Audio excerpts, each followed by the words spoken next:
হয়েছে।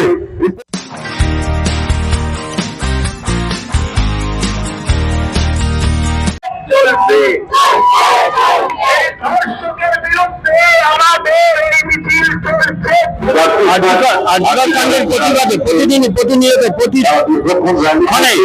রাজ্য জুড়ে আন্দোলন চলছে। দাদা, আপনি রক্তদান আন্দোলনের অন্যতম নেতৃত্ব, আপনার কাছ থেকে একটু শুনবো কিভাবে বিচার হবে, যদি একটু বলেন। কন্যাসম ডাক্তারের উপরে যে নির্মম কাহিনী হয়েছে, এখন ঘরে চুপ করে বসে থাকা যাবে না, এর বিচার দিতেই হবে, বিচার করতেই হবে।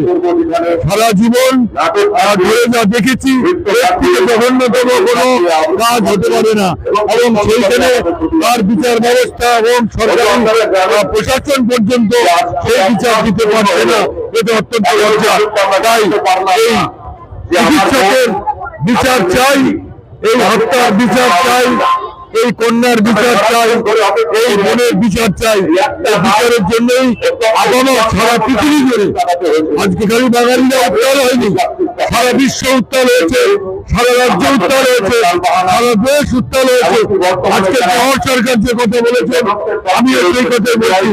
এখন চুপ করে বসে থাকার সময় নয়, এখন পথে নামতে হবে এবং দোষীদের শাস্তি দিতে হবে।